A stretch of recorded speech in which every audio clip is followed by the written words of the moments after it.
isi Bible,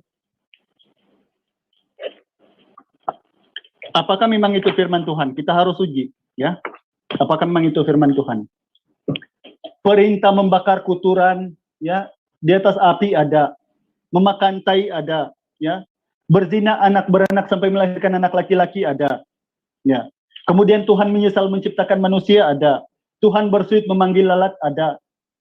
Jadi apakah kira-kira itulah Tuhan yang turun naik itu? Jadi Roh Kudus itu kalau dalam Islam kan kita panggil malaikat, malaikat Jibril, penyampai wahyu. Tetapi mungkin pada zaman itu si penulis tidak dapat bezakan Roh Kudus dengan malaikat. Sebab itulah dia menulis, mengatakan ini Tuhan. Padahal Tuhan itu kata Abraham kan itu memang jelas. Dia di balik pohon. Tidak kelihatan suaranya, tidak kedengaran.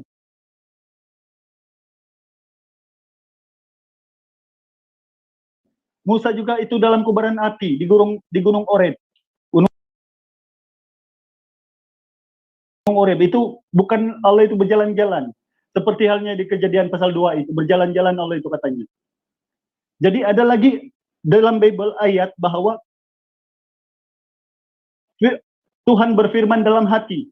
Apakah memang Tuhan ini, orang manusia si penulis ini, tahu bahwa Allah itu punya hati, sehingga dia tahu bahwa Tuhan itu berfirman dalam hatinya, Bang Rudi. Jadi kami ini bukan yang percuma-cuma. Kalau Anda sekarang ini memaksakan atau ngotot,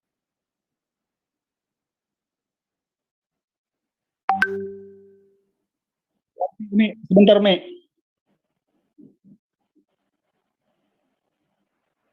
Ya, ya.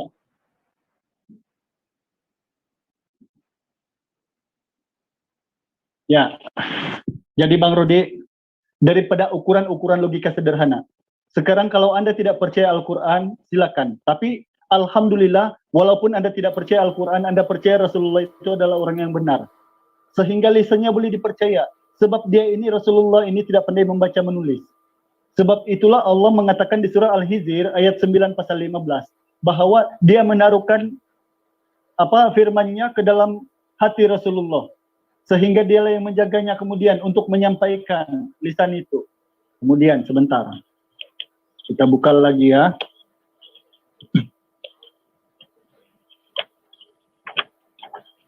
Umi tolong tampilkan Umi Al-Qiyamah 17:18. Pak Munir bisa buka ini enggak? Oh bentar ya, Umi aja nggak apa-apa. Bentar ya.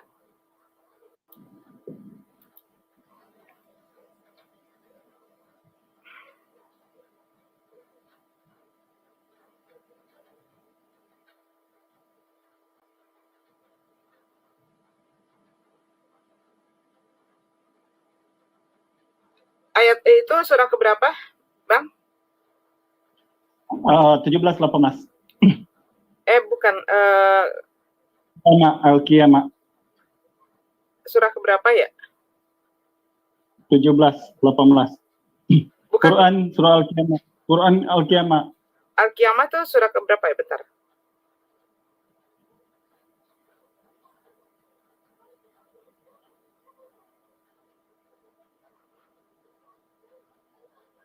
Al-Qiyamah. Oke, ayat ke-17. Ya, 17:18.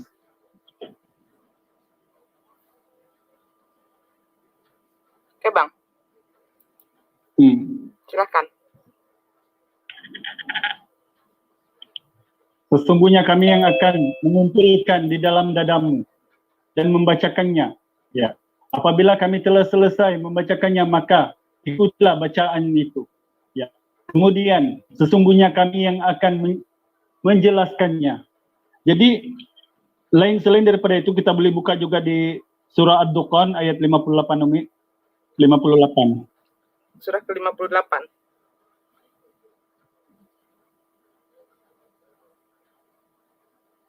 Bukan.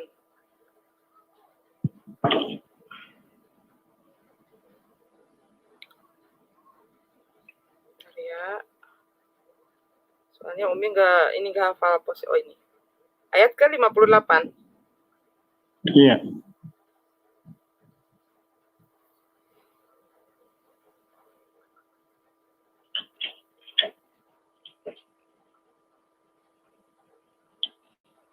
Silakan. Tolong bacakan, Mi. Ini.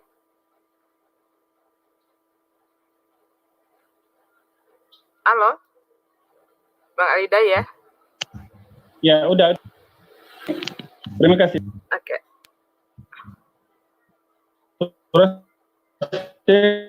Jaringannya jelek kayaknya. Kedengaran.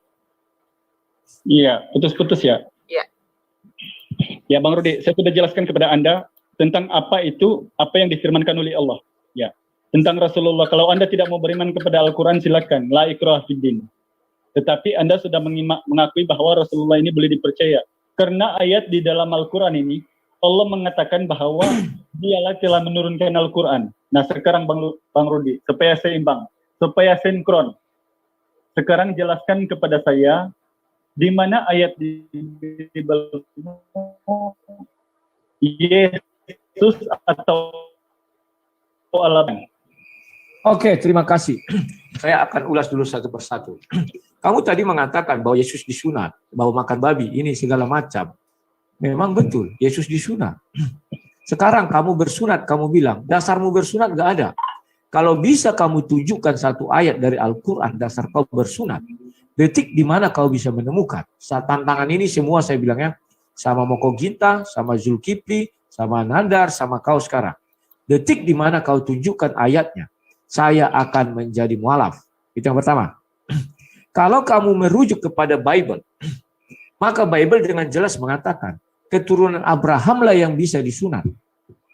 Kalau dia tidak keturunan Abraham dia disunat, maka dia adalah keturunan budak. Pertanyaan saya, kau keturunan Abraham apa bukan? Kau pasti mengatakan kau bukan keturunan Abraham, maka kau adalah keturunan budak atau babu zaman dahulu itu budak itu. Jadi kawan-kawan, perlulah kau pahami itu apa itu sunat. Sampai detik ini, saya bertanya kepada satu pendebat muslim, mereka tidak mengerti definisi sunat. Kalau mereka mengerti definisi sunat, maka itu akan menggugurkan sunatnya Nabi Muhammad. Sampai sekarang orang muslim tidak satu pun mengerti definisi sunat. Definisi sunat kalau menurut Bible itu dikerat, harus dipotong. Dipotong itu artinya manual. Tidak bisa ujuk-ujuk sudah potong sendiri, nggak bisa. Kemudian kamu bilang mengenai babi dan segala macamnya. Al-Quran pun mengizinkan orang makan babi. Tidak ada pernyataan tegas, tidak boleh makan babi, tidak ada. Apabila misalnya dia dalam keadaan lapar atau sudah tak ada makanan lagi, itu pilihan bisa. Bahkan orang pergi berhaji pun suntik meningitisnya itu masih dari babi. Sekarang saya nggak tahu apakah sudah berubah. Dan itu diokekan saja, tidak ada masalah. Ya. Kemudian, kalau kamu bicara Tuhan naik turun, naik turun, naik turun. Ya, dalam ajaran Kristen Tuhan kami itu hidup. Tuhan kami bukan batu yang tidak bisa kemana-mana, yang tidak bisa makan, yang tidak bisa minum, tidak bisa ini, tidak bisa. Semua tidak bisa. Kalau semuanya tidak bisa, itu namanya bukan Tuhan. Karena Tuhan itu maha bisa, apapun bisa dilakukannya. Bahkan turun ke dalam dunia itu bisa. Batu tidak akan bisa apa-apa. Ini seonggok batu. Batu ini tidak bisa makan, tidak bisa turun, tidak bisa bercara, tidak bisa menulis, tidak bisa apa. Itulah yang perlu kau ketahui. Bagi ajaran Kristen itu adalah batu. Oh, tunggu dulu.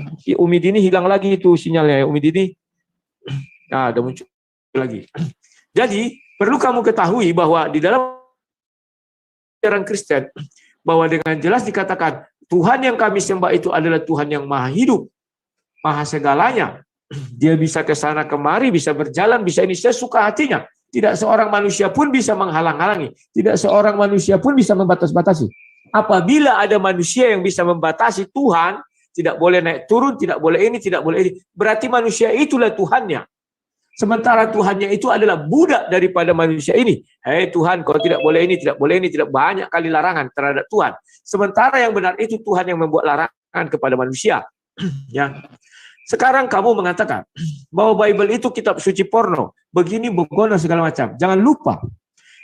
Kidung Agung yang sering kalian katakan kitab suci porno. Dari situlah banyak orang-orang muslim meyakini lahirlah namanya nubuatan tentang nabi yang kau imani. Mereka tidak malu-malu mengatakan di Kidung Agung Sirah Sirin 5 ayat 10 begitu kira-kira ada nubuatan tentang kedatangan nabi kami katanya. Aduh, saya pikir artinya kau mau menjelaskan di situ kitab suci porno. Ya, saya pun kau ambil tadi itu dari Bible. Artinya nabimu dibuatkan di kitab suci porno. Kalau kami tidak. Kedatangan Yesus, kedatangan para nabi dinubuatkan di kitab suci, tidak pakai kata porno. Itu bedanya. Terima kasih kau mengakui itu, bahwa kitab suci Bible itu kitab suci porno kau bilang. Tetapi tadi kau sudah mengambil Yesaya 29 ayat 12 untuk merujuk kepada nabimu. Artinya nabimu terlahir atau ternubuatkan dari kitab suci porno. Sangat-sangat menghina kau. Kalau saya tak mau bahwa kitab suci kami bukan kitab suci porno, maka semua nabi-nabi dinubuatkan di dalam kitab suci. Titik. Kami tidak ada mengatakan porno atau apa. Kalau kau mengatakan porno silakan, itu urusanmu bukan urusanku. Nah, kemudian kau bicara tentang penulisan Bible. Penulisan Bible itu sudah banyak ayatnya, sudah saya kasih tahu tadi. Itu diilhami daripada Roh Kudus, artinya dibimbing daripada Roh Kudus. Roh Kudus hadir ketika penulisan itu, artinya Roh Kudus yang menginginkan itu ditulis. Sekarang kau mengatakan, terima kasih kau mengatakan Nabi Muhammad begini. Ya memang saya mengakui. Bahkan saya mengakui Al-Quran yang tidak diubah-ubah itu yang di dalam hati Nabi Muhammad. Itu tidak akan ada yang bisa merubah itu satu orang pun. Tetapi yang sekarang yang tertulis, siapa bisa membuktikan itu tidak diubah-ubah? Siapa yang bisa menyocokkan yang di hati Nabi Muhammad dengan yang ditulis itu? Tidak satu manusia pun. Karena Nabi sudah berlalu. Ya, sehingga apa yang di hati Nabi kita nggak tahu. Buktinya satu. Kalau kamu membaca surah Maryam 5657, di sana diperintahkan untuk menceritakan kisah Nabi Idris yang terdapat di dalam Quran. Bahwa dia seorang yang soleh. Saya sudah cari tidak ada kisah Nabi Idris di dalam Al-Quran. Tetapi di dalam Wikipedia banyak sekali kisah Nabi Idris. Jadi saya heran, mana yang sebenarnya firman Tuhan yang di Wikipedia atau yang di dalam Quran yang tertulis ini. Maka saya percaya Nabi Muhammad pernah mengucapkan itu. Hanya sayang, karena penulisannya tidak didampingi oleh Allah SWT atau tidak didampingi oleh Jibril. Sehingga banyaklah yang tidak tampil di dalam Quran itu sendiri. Dan saya cari-cari. Banyak lagi ayat-ayat yang dibilang ceritakan atau ucapkan dari Al-Quran. Saya cari tak ada. Contoh berikutnya. Kisah tentang Maryam. Itu ternyata sebelum Nabi Muhammad, sebelum Al-Quran datang, tidak ada kisah Maryam. Karena di surah 19 itu atau surah Maryam itu, kalau nggak salah ayat 16, jelas di sana kan dikatakan, ceritakanlah kisah Maryam saat hendak melahirkan. Kan itu yang diceritakan. Sementara kita merujuk kemana yang terdapat dalam Al-Quran. Artinya sebelum Al-Quran itu turun kisah Maryam tak ada. Itu perlu kita pahami. Itulah sebabnya saya katakan, kalau saya memang percaya Al-Quran yang di dalam hati Nabi Muhammad, kalau tadi sudah bacakan, bahwa Al-Quran itu diturunkan di dalam hati Nabi Muhammad sampai selesai. Di dalam hati yang ditulis itu, apakah Allah SWT menjamin? Tidak pernah Allah SWT menjamin yang ditulis itu. Karena tidak satu hadis pun, tidak satu ayat pun di dalam Al-Quran yang dengan tegas mengatakan bahwa penulisan Al-Quran itu dibimbing oleh Allah SWT dan dituntun oleh Jibril. Tetapi di dalam hadis hanya ada satu ayat. Hadis Bukhari 3. Itu sangat-sangat menarik. Waraka bin Naufal menulis Injil dalam bahasa Ibrani atas seizin Allah SWT. Sementara Waraka bin Naufal hidup jauh 500 tahun setelah Nabi Isa diangkat ke surga, ke langit yang kedua. Lantas dari mana dia bisa menuliskan itu? Tentu dia dibimbing oleh Jibril, Roh Kudus. Maka itulah dikatakan di hadis itu, dia atas izin Allah SWT. Dan dia hadis 6467 menuliskan Injil dalam bahasa Arab sesuai kehendak Allah SWT. Jelas dikatakan. Maka kalau kita mencari satu-satunya kitab suci yang ada dibimbing atas izin Allah SWT, hanya Injil yang ditulis Waraka bin Naufal. 2 kitab. Dalam bahasa Ibrani dan dalam bahasa Arab. Maaf saja. Kamu tidak bisa membuktikan bahwa Al-Quran yang tertulis ini sekarang murni dibimbing oleh Allah SWT. Seperti Waraka bin Naufal. Saya nggak tahu. Dan tidak ada ditunjuk siapa penulisnya. Kalau Injil jelas dikatakan Waraka bin Naufal itulah penulisnya. Sekarang Al-Quran siapa yang nulis? Kamu bilang Utsman, kamu bilang sudah dibakar. Kalau sudah dibakar artinya yang aslinya tidak ada. Kita nggak tahu karena sudah dibakar. Maka kita bisa banyak menimbulkan pertanyaan, kenapa dibakar? Kamu bilang biar tidak ada perselisihan di dalamnya. Harusnya kalau ada yang asli justru tak ada perselisihan. Sekarang yang asli tidak ada. Itulah sebabnya di Arab sana mereka sampai bunuh-bunuhan karena berbeda-beda, tipis-tipis saja, bukan banyak, tipis. Daripada ajaran-ajaran itu. Saya jadi tidak mengerti kamu kenapa tadi mengatakan ketika kamu di Kristen begini begono ya. Nah, sekarang mengenai sebentar ada problem ini. Sabar. Punya saya kayaknya apa lagi nih? Bentar ya. Ada problem. Sabar. Sabar ya kawan-kawan ya. Sedikit ada problem.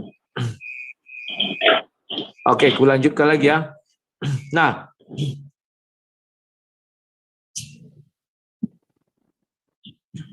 Ya gantian. 15 menit kita berbagi dua. Aku 5 menit lagi, kau 10 menit ya. Nah, sekarang saya catat ini semua yang kamu bilang itu ya.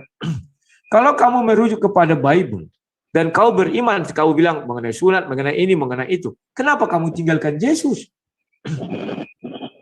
Kamu kira orang Kristen tak ada yang bersunat? Ada. Kristen-Kristen yang keturunan Abraham itu bersunat di Arab Saudi sana. Jadi alasanmu tidak karena itu. Karena kamu sendiri pun tidak tahu apa dalilnya bersunat. Dalil daripada bersunat itu sudah saya jelaskan kepadamu di awal. Dan yang anehnya, kenapa kamu suka merujuk ke Bible sementara kamu sudah meninggalkan Bible itu? Untuk meluruskan ajaranmu, kamu tidak malu-malu mengutip yang ada di Bible. Sementara kau tidak pernah dianjurkan beriman kepada Bible itu. Tidak ada itu dianjurkan. Bible itu bukan Taurat, Injil, dan Zabur. Tidak. Bible itu banyak. Dari Kejadian sampai Wahyu. Mengapa kau harus mengintip-ngintip? Silakan kau beriman kepada kitab sucimu. Tetapi jangan sekali-sekali mengambil yang dari Bible untuk membenarkan ajaranmu. Tidak bisa. Itu kalian silang-silang nggak bisa. Contoh Yesaya. Di dalam Al-Quran jelas-jelas dikatakan Allah SWT hanya mengenal 4 kitab. Taurat, Zabur, Injil, dan Al-Quran. Yesaya tak dikenal. Kidung Agung tak dikenal. Matius, Markus, Lukas juga tidak dikenal. Itulah sebabnya banyak pendebat Muslim mengatakan bahwa Taurat juga belum dibukukan. Bahwa Injil juga belum dibukukan. Zabur pun belum dibukukan. Karena itu adalah lisan. Maka saya juga mengatakan, kalau 3 kitab ini belum kalian bukukan, kan itu menurut mereka. Buka semua pendebat-pendebat itu. Artinya Al-Quran pun sebenarnya tidak ada perintah dibukukan. Makanya saya jadi curiga. Maka saya buat pertanyaan, mana perintah untuk membukukan Al-Quran? Sedangkan di Al-Quran dikatakan, mereka menulis kitab dengan tangannya sendiri. Al-Quran itu bukan jatuh dari langit, tetapi ditulis oleh manusia. Tuhan tidak setuju. Karena ditulis dengan tangan manusia. Dan Tuhan tidak mendampingi. Hanya 1 kitab lah yang bisa kita katakan murni 100% itu dari Tuhan. Yakni Injil. Waraka bin Naufal. Silakan, terima kasih. Oke, terima kasih Bang Rudi yang begitu penjelasannya sangat spesifik mungkin ya, paling otoritas tertinggi ya. Oke, saya jelaskan sedikit tentang apa yang dikatakan penulisan Injil yang hanya Injil kemudian yang mendapat rahmat ya. Saya heran sama Bang Rudi. Padahal saya dari tadi menampilkan ayat yang tertuang di Al-Quran bahwa Allah yang menurunkan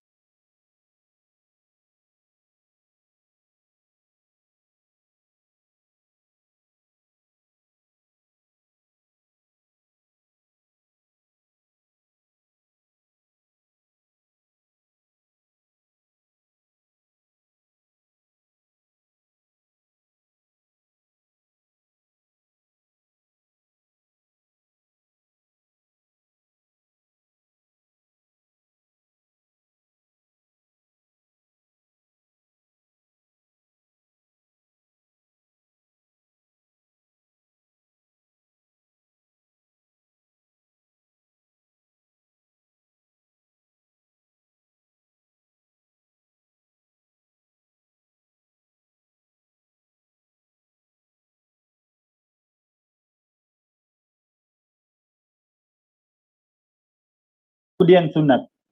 Saya memang sangat heran dengan pernyataan Bang Rudi ini. Menerbalikan fakta. Sepatutnya Bang Rudi ini malu orang Islam yang kemudian tidak ada tertuliskan sunat, kami melakukan sunat. Kalau Anda bilang ikuti ajaran siapa? Mengikut ajaran Mila Abraham. Di dalam surah An-Nahl ayat 123. Bahwa Allah mengatakan ikutilah ajaran agama Abraham yang lurus. Dan sesungguhnya dia bukan orang-orang termasuk orang yang musyrik. Ya. Jadi itulah kemudian kami beriman. Apa yang diikuti daripada Abraham. Sebab Musa juga mengutip ajaran sunnah Abraham itu di Kejadian 11 pasal 7. Kan itu sama. Itu garis keturunan turun-temurun. Bukan sampai di Bani Israel. Turun-temurun katanya. Nah yang paling mengherankan saya Bang Rudi. Kamu yang umat Kristen kemudian di Asia. Halo, sebentar dulu, ini mati. Sebentar, istirahat dulu. Ini mati kayaknya nih. Punya Umi Dini mati terus. Halo Umi Dini. Umi Dini. Ini kok error ya? Iya. Iya. Oke, lanjut. Silakan. Iya. Ya, itu iklan aja itu Bang Rudi. Ya gini. Jadi saya sudah jelaskan bahwa Islam ini mengikuti Mila Abraham, ajaran Abraham. Kalau kita buka Umi tolong screen hadis Umi.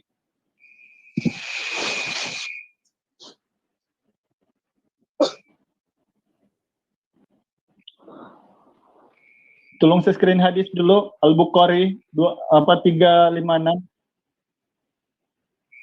Oke, dapat tak? Oke. Dalam hadis Bukhari Muslim 356 di situ juga dikatakan bahwa dan Imam Muslim nomor 2370 2370. Ya, hadis sahih. Ya, di situ dikatakan bahwa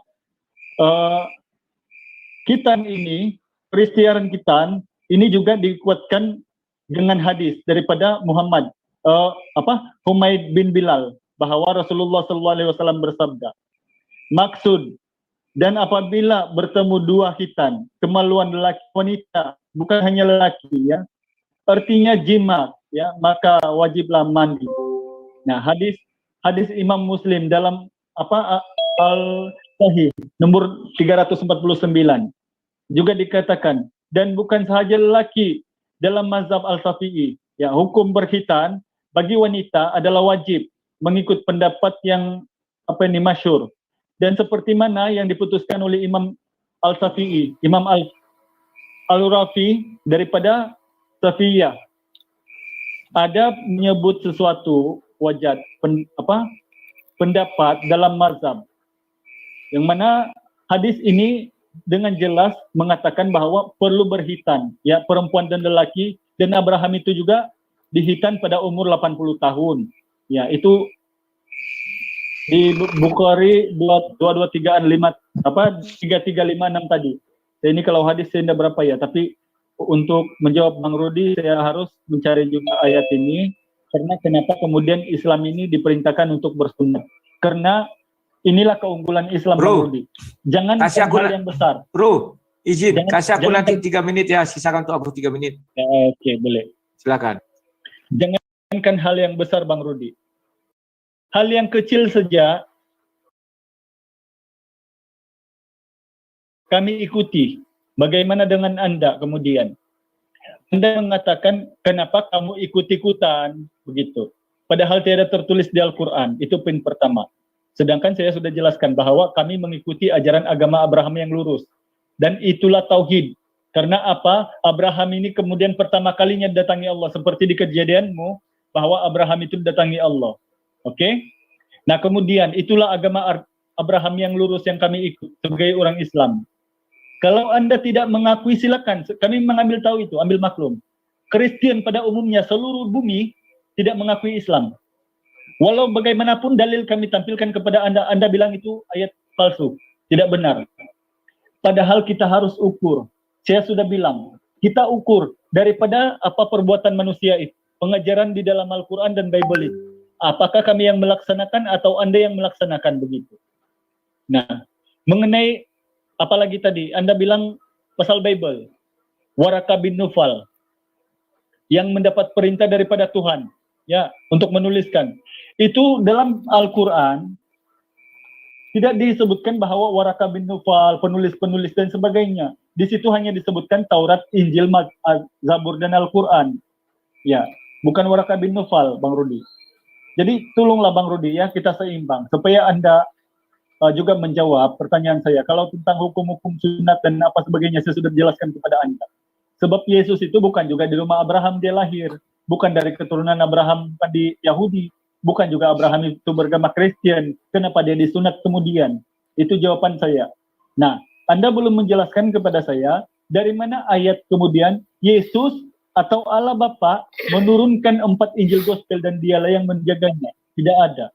Coba, kalau Anda memang punya data, coba terangkan seperti halnya Al-Quran di surah Al-Hijr, surah Al-Qiyamah bahwa Allah yang menurunkan Al-Quran dan dia akan menjaganya.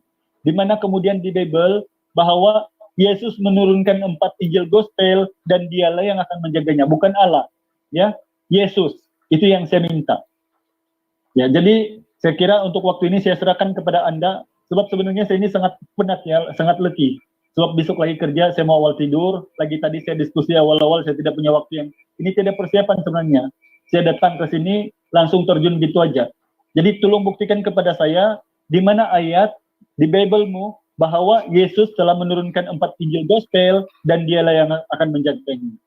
Sebab kalau dari ukuran-ukuran segi yang lain, itu kita sudah ukur tadi, saya sudah tampilkan data, ya, bahwa kami Islam ini mengikuti ajaran Mila Abraham, yaitu hukum bersunat, dan mengisahkan Allah Subhanahu wa Ta'ala. Nah, sekarang tampilkan kepada saya data di mana Yesus menurunkan 4 Injil Gospel. Itu aja, silakan.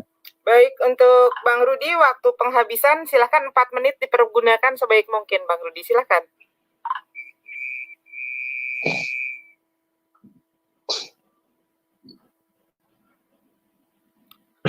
Terima kasih ya. Dulu. Udah, oke. Ya, sudah.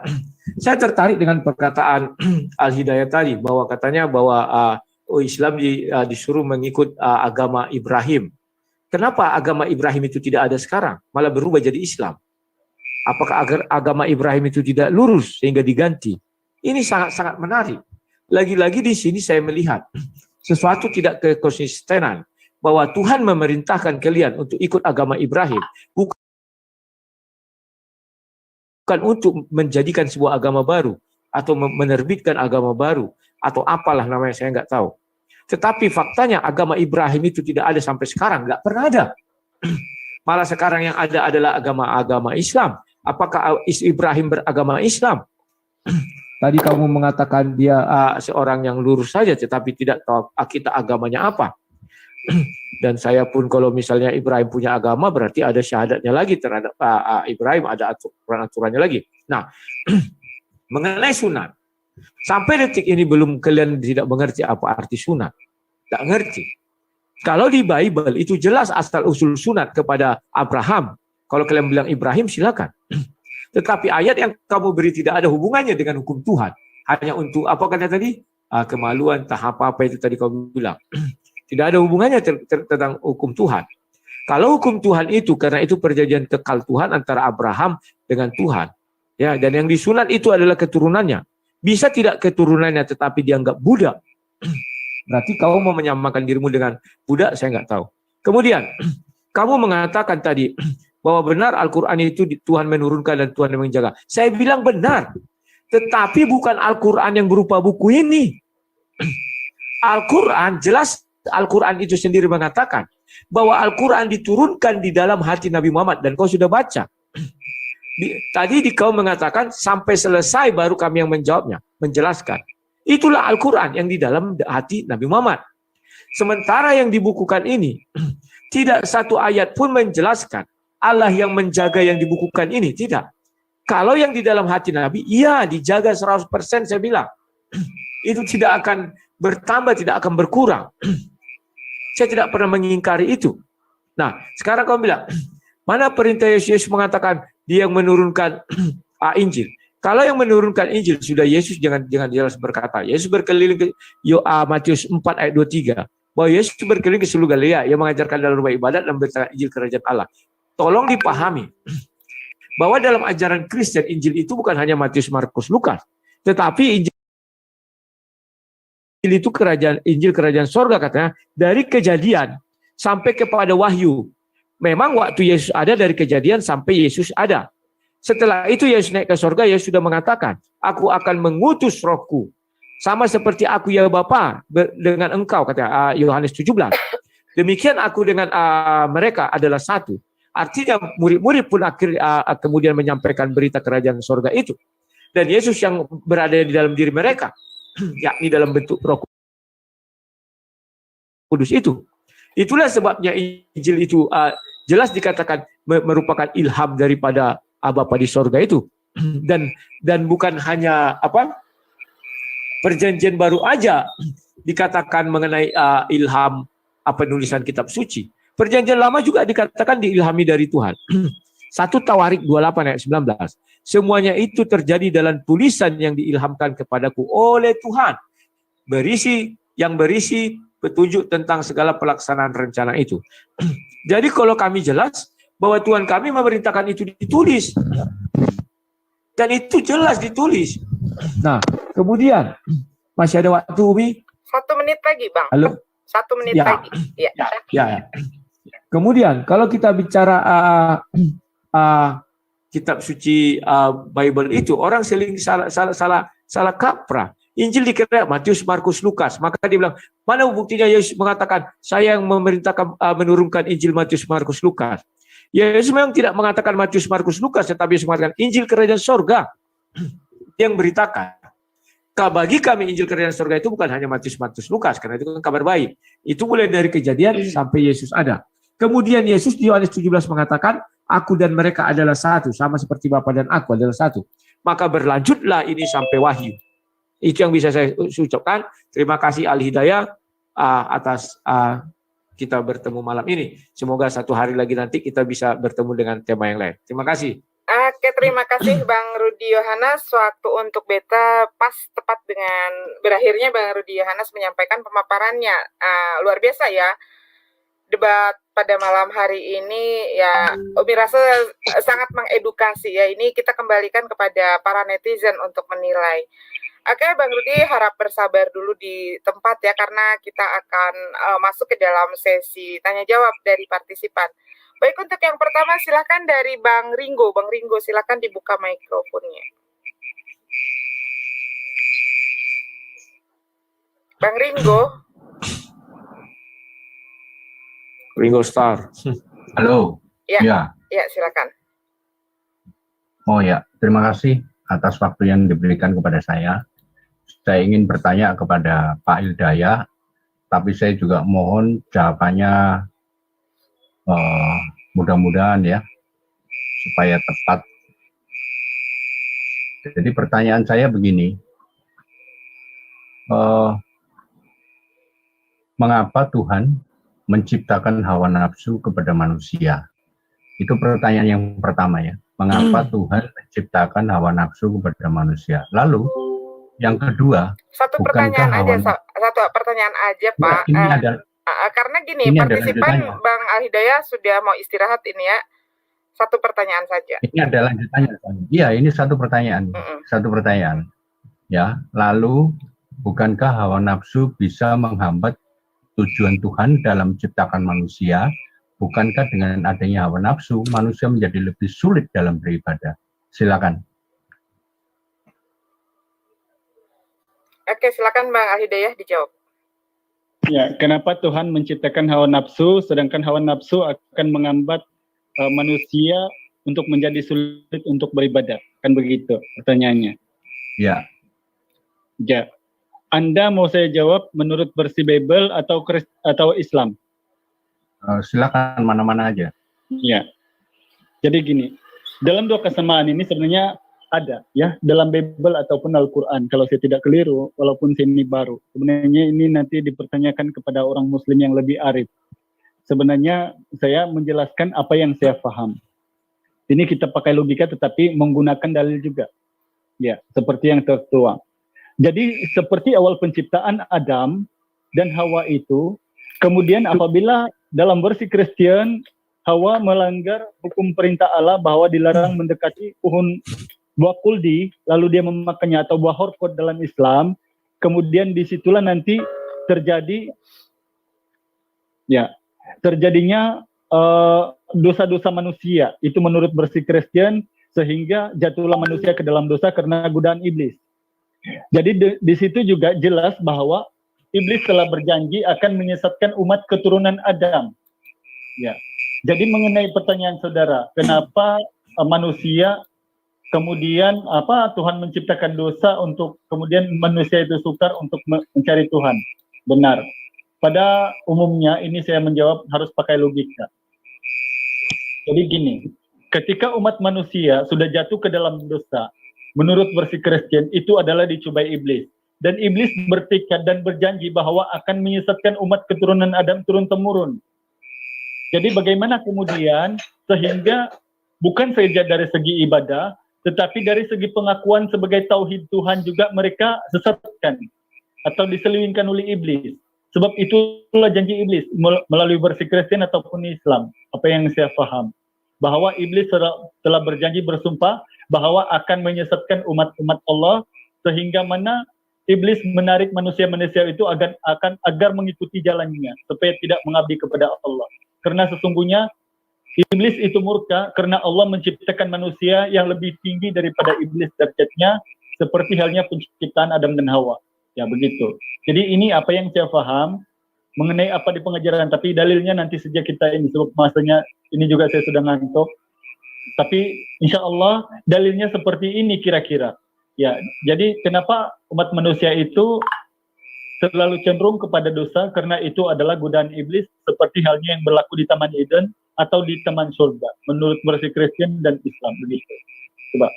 Terima kasih.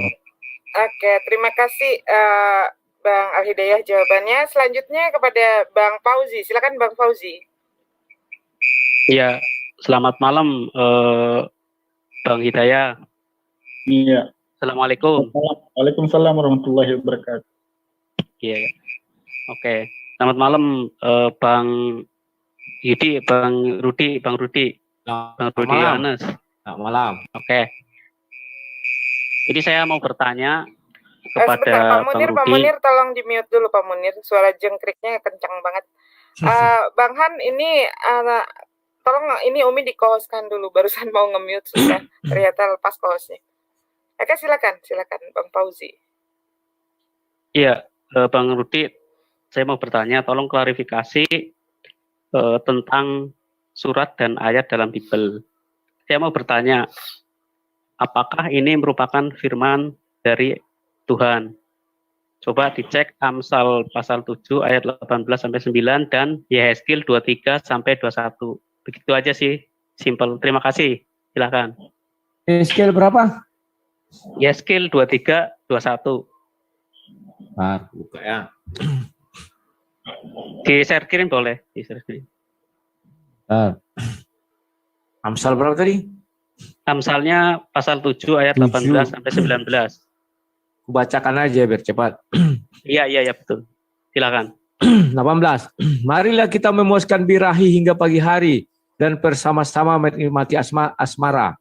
Karena suamiku tidak di rumah, ia sedang dalam perjalanan jauh. Ya, terus yang mau ditanyakan apa ini?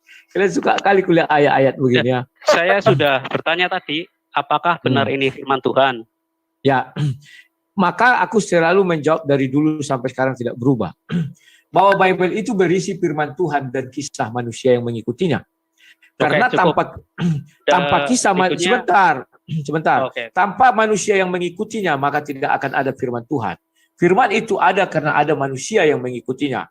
Baik manusia jatuh ke dalam dosa maupun manusia sesudahnya. Nah, ayat ini jangan jelas menceritakan orang-orang yang melakukan hal-hal seperti itu. Tetapi jangan salah, nanti kalau kalian lihat ada cerita Onan dan apa itu, ada Yerusalem ini, itu merujuk kepada kota, bukan berarti manusianya. Nanti ayat ini harus dilihat secara utuh, baru kita bisa mengatakannya. Silakan, apalagi yang mau ditanyakan? Yang Yehezkiel 23 ayat 21. Paling sama itu, enggak? Mengenai seperti itu, Iya, sama-sama. Makanya saya ingin klarifikasi. Yehezkiel 23. 23, ya. Ayat 21. Yes 3:23 ayat 21. Engkau menginginkan kemesuman masa mudamu, waktu orang Mesir memegang-megang dadamu dan menjama-jama susu kegadisanmu. Nah, apa yang salah di ayat ini? Sudah saya katakan bahwa Alkitab itu adalah berisi firman Tuhan dan kisah manusia yang mengikutinya. Nah, inilah yang ku katakan tadi. Walaupun ditulis oleh adiknya Ohaliba, ya birahi, ini kan mengenai Ohaliba kan, tetapi kamu harus melihat dulu ayat itu dengan baik dan benar. Karena di sana dijelaskan mengenai Yerusalem. Ohalia ialah Samaria, ayat 4-nya. Ya. Kalau kalian lihat Yeskiel 23 ayat 4-nya, nama yang tertua ialah Ohala, dan nama adiknya ada Oholiba. Mereka aku punya dan mereka melahirkan anak laki dan perempuan. Mengenai nama-nama mereka, Ohalo, Ohola ialah Samaria, dan Ohaliba adalah Yerusalem. Jadi di situ tidak harus selalu merujuk kepada manusia. Ada perumpamaan ya tentang Yerusalem dan Samaria ya. Dan saya tetap dari dulu mengatakan bahwa Bible itu berisi kisah firman Tuhan dan kisah manusia yang mengikutinya. Kisah itu ada kisah yang lurus, ada kisah yang bengkok dan segala macamnya. Silakan. Yang lain? Terima kasih. Oke, terima kasih Bang Rudi Yohanes. Selanjutnya ke Dedi Wijaya. Silakan, Ded. Oke, baik. Terima kasih buat Umi Dini yang terkasih dan tersayang. Oke. Langsung saja pertanyaan saya langsung menuju ke siapa Bang Rudi ya, sang debitur. Bang Rudi gimana kabarnya, sehat? Aku kenal suaranya ini. Ya, silakan. Ya, alhamdulillah kalau begitu. Oke. Satu pertanyaan dari saya Bang Rudi, ini 10 detik saja ya. Bang Rudi, tunjukkan dalilnya di mana ketika Bang Rudi belum selesai berdiskusi, itu mengapa topeng itu dilepas? Oke, silakan jawab. Agak mengganjal tadi dibuka ini, tidak tahan lama-lama. Itu aja. Udah, ya, terima kasih. Udah dijawab, agak ya, mengganjal udah, katanya, nggak tahu apa yang ngeganjal di ini Bang Rudi setelah membahas skill tiba-tiba ada kalimat mengganjal begitu ya. Oke, ini yang ada tajam-tajam. Dalilnya Bang Rudi, dalilnya. Ya, dalilnya itu. Karena mengganjal ya, dalilnya ya. Oke, ya. Silakan Bang Jibrahim, selanjutnya Bang Jibrahim ya. Silakan. Ya, terima kasih ya. Selamat malam Bang Rudi ya. Ya, saya mau bertanya tentang ini pendapat Anda ya. Anda kan mengatakan Al-Quran itu diturunkan kepada Nabi hanya untuk dirinya dan terjaga dalam dirinya ya. Terus bagaimana pendapat Anda dengan adanya para penghafal Al-Quran yang kita ketahui bahwa ini adalah tradisi agama yang terjadi dari generasi ke generasi. Apakah ini tidak ada kemungkinan bahwa ini adalah hal yang sama terjaga kepada umatnya? Karena apa? Karena tidak mungkin Al-Quran itu hanya untuk diri Nabi sendiri kalau tidak diajarkan. Begitu. Silakan. Terima kasih. Oke, saya jawab. Saya tidak pernah mengatakan Al-Quran itu untuk Nabi sendiri, dirinya sendiri. Tetapi Al-Quran diturunkan, bedakan ya, diturunkan ke dalam hati Nabi Muhammad, di dalam dirinya sendiri. Itu ayatnya ada dan tadi sudah dibacakan. Nah, bagaimana para penghafal ini? Allah SWT tidak sedikit pun menjamin para penghafal ini sama dengan yang ada di dalam diri Nabi Muhammad. Itulah sebabnya dikatakan Al-Quran itu Allah yang menurunkan ke dalam diri Nabi Muhammad dan Allah yang menjaga yang di dalam diri Nabi Muhammad. Ayatnya jelas, tidak perlu ditafsir-tafsir, perintah yang jelas. Dan tidak sedikit pun Allah mengatakan kepada Nabi Muhammad, tuliskan, tetapi ucapkan, bacakan. Nah, bagaimana dengan manusia lain? Tidak ada jaminan Allah SWT kesetaraan manusia lain dengan Nabi Muhammad. Tidak ada itu. Maka dari itulah, tadi juga sudah dibacakan, mereka menulis kitab itu dengan tangannya sendiri. Betul, kalau menulis dengan tangan sendiri, sangat mungkin ditambahi dan dikurangi. Tetapi kalau yang di dalam diri Nabi Muhammad itu tidak pernah bertambah, tidak pernah berkurang. Itulah yang 100% terjaga keakuratan dan keasliannya. Silakan. Mungkin akan saya komentari sedikit ya. Mungkin Anda lupa dengan sejarah bagaimana penulisan Al-Quran dibimbing oleh Nabi sendiri ya, dikoreksi oleh Nabi sendiri. Itu barangkali Bang Rudi tidak perhatikan. Jadi Al-Quran yang ada sekarang itu adalah Al-Quran yang sama persis dengan Nabi. Kenapa kami percaya seperti itu? Karena pasti Nabi ketika membaca itu tentu akan diikuti oleh yang menulis. Dan yang menulis pasti banyak menghafalkan juga, jadi tidak semuanya menulis begitu. Saya kira seperti gimana kalau kita bersekolah ya, itu namanya menghafal itu adalah suatu hal yang lumrah untuk kita lakukan ketika ada guru yang memerintahkan kita menghafal. Jadi saya kira tradisi agama ini seperti hafal menghafal itu adalah hal yang sangat mungkin dilaksanakan oleh semua murid-murid Nabi di zaman itu atau sahabat-sahabat Nabi sehingga terjadi sampai sekarang. Saya kira itu aja. Terima kasih. Oke, saya komentari terakhir ya. Oke, terima kasih buat Bang Jibrahim. Mau mengomentar lagi Bang Rudi, silahkan. Ya, siap. Saya komentari bahwa kamu katakan Nabi membacakan dan Nabi memintakan ditulis. Ya, ada di hadis itu. Dan Nabi memintakan si fulan katanya kan, suruh datang menulis. Tetapi ingat, hadis pun menjelaskan dengan gamblang. Dalam satu hadis, dalam satu peristiwa, bisa turunnya ayat itu. Ya, misalnya turun berbarengan antara surah 3 dengan surah 10. Surah 3 dengan surah 20. Padahal kalau memang itu berurut, Nabi yang menyampaikan sesuai konteksnya, maka surah itu turun misalnya surah 3 dengan surah 3 ayat 3 misalnya baru surah 3 ayat 4 berurutan. Tetapi kalau kita baca hadis dengan jeli, jelas dalam satu hadis bisa surah 2 turun. Yang pertama misalnya ya surah 3 ayat sekian, kemudian surah 20 ayat sekian. Mengapa itu terjadi? Padahal kalau kita lihat penulisan Al-Quran yang benar itu, atau turunnya Al-Quran, kan turunnya itu berurutan, tidak lompat-lompat. Siapa yang memberi nama surah-surah itu? Kalau Nabi yang memberi nama surah-surah itu, pasti Nabi akan memenuhkan dulu satu ayat, baru pindah ke ayat lain. Tetapi inilah harus kalian pikirkan secara logika yang baik dan benar.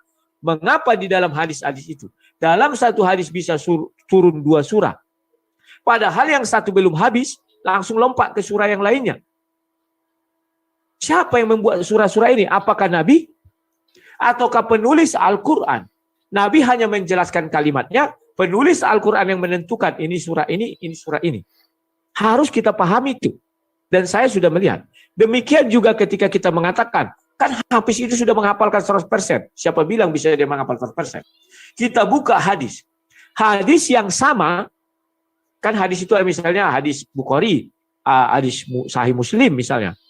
Hadis itu perawinya sama, tetapi nanti isinya bisa berbeda penyampaiannya. Kenapa demikian penyampaiannya berbeda? Nanti buka saja hadis 3 dengan hadis 6467 atau hadis 6080. Kan ada hadis yang sama ya, yang rujukannya, lihat saja. Jadi perlu kalian paham yang aku bilang tadi ya, ini PR untuk kawan-kawan muslim.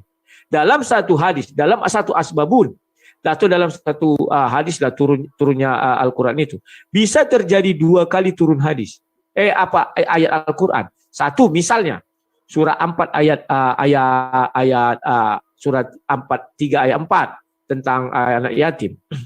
Nanti setelah itu ada lagi surah lain, bukan surah 3 lagi, tetapi bisa jadi misalnya surah katakanlah surah 19. Mengapa bisa terjadi? Kalau memang itu benar Nabi yang menyusun surah-surah itu, pasti berurut. Tidak lantas loncat-loncat, artinya sudah dibuat surah ini, tinggal mengisi. Ini surah sekian, ini surah sekian. Itu jawaban saya. Terima kasih.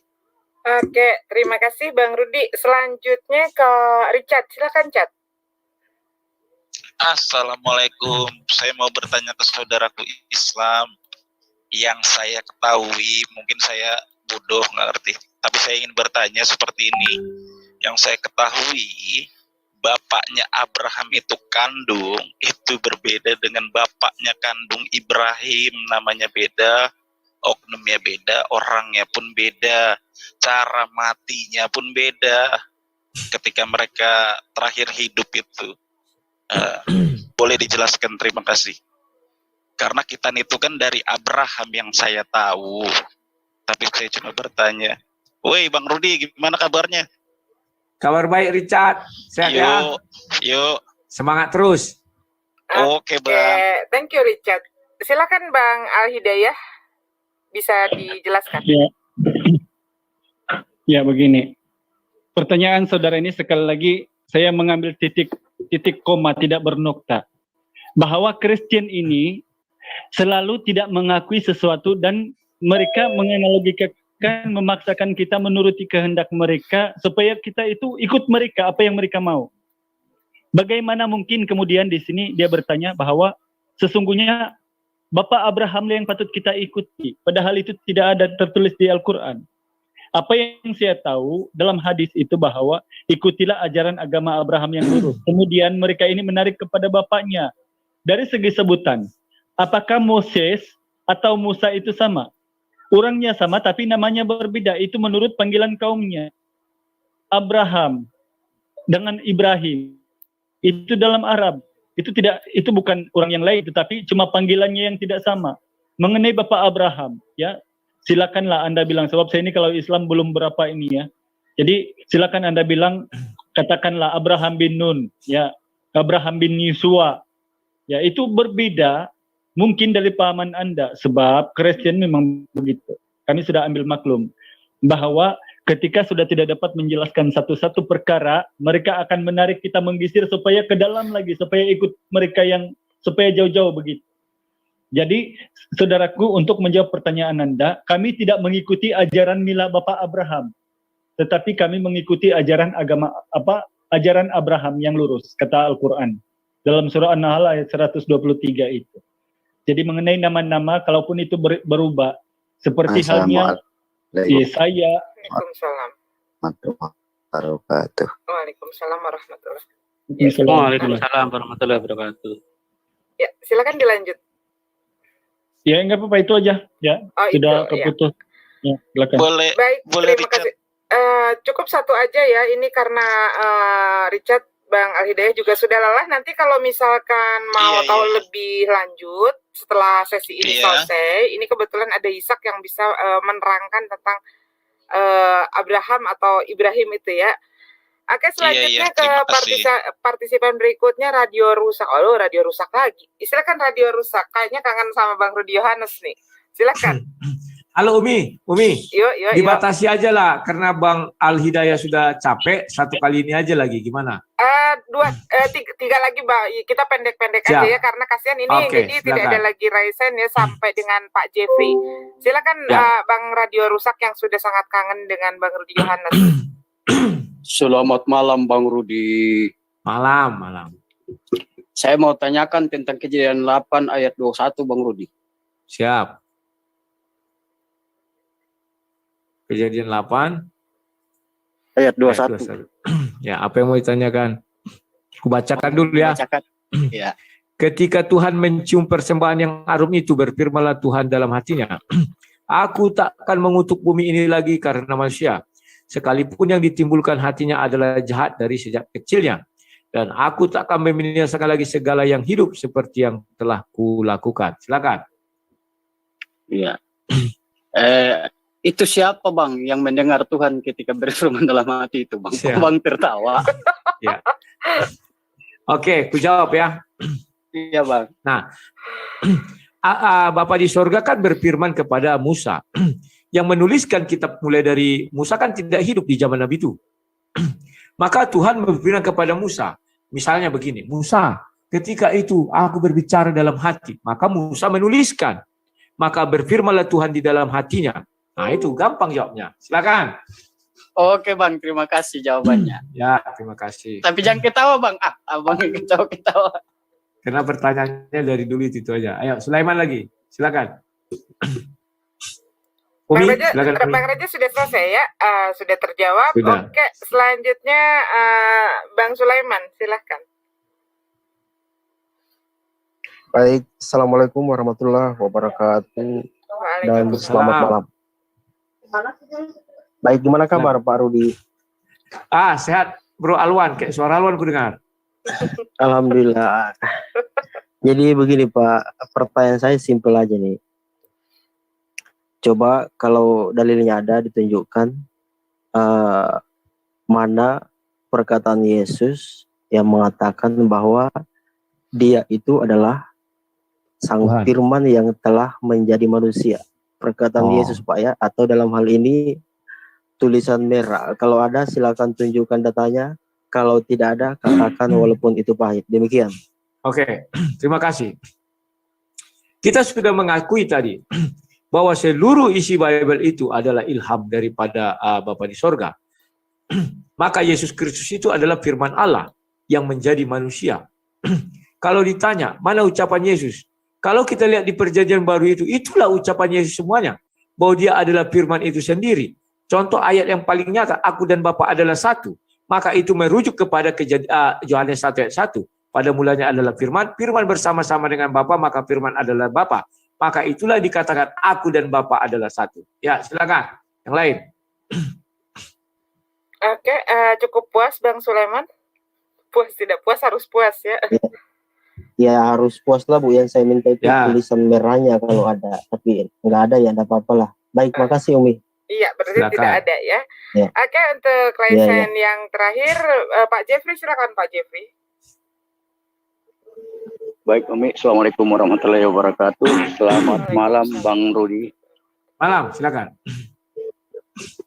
Saya mau tanyakan, di dalam kekristenan ini, di dalam setiap denom ada beberapa denom yang justru ya berbeda Tuhan.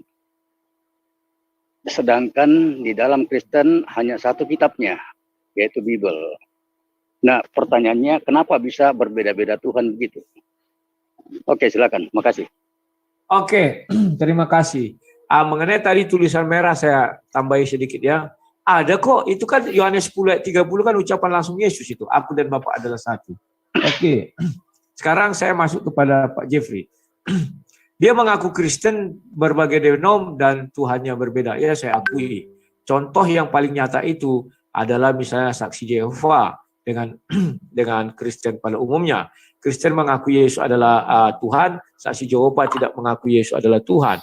Dan nanti kalau disilangkan lagi dengan oneness, dengan Tritunggal juga demikian. Kenapa itu terjadi? Karena itu namanya tafsir atau pemikiran masing-masing manusia yang memang mereka tidak mampu memikirkan itu, maka terjadilah perbedaan-perbedaan itu. Demikian juga kalau kita ketahui di dalam agama Islam juga sama. Nabinya satu, Tuhannya satu, tetapi juga ada perbedaan. Dan contoh Syiah Sunni atau Ahmadiyah dan segala-gala macamnya, itulah namanya karena tafsir, jadi berbeda-beda ini semua. Silakan. Oke, terima kasih Bang Rudi. Pak Jeffrey sudah puas dengan jawaban. Oke. Yang penting udah dapat jawaban aja. Oke, terima kasih. Lanjut pun. Makasih. Oke, terima kasih buat semuanya nih. Alhamdulillah ya, diskusi kita pada malam hari ini berjalan dengan lancar tanpa ada kendala di tengah ya. Umi mengucapkan kepada kedua partisipan, terima kasih sebanyak-banyaknya kepada Bang Rudi Yohanes yang telah memenuhi undangan dari RIM, juga Bang Al-Hidayah ya, mu'alaf dari negeri jiran, juga Umi mengucapkan terima kasih telah menghadiri undangan ini. Sesi terakhir juga sudah, dan sesi dialog malam hari ini Umi tutup dengan mengucapkan hamdalah, alhamdulillahirabbil alamin. Untuk selanjutnya bisa saling diskusi ini antara Kristen dengan Muslim di sini sebelum nanti kita ganti dengan topik baru. Bang Rudi, aku izin ya Umi, izin. Terima kasih ya. Iya, sampai jumpa. Yuk, sampai. Oke, tadi ada pertanyaan.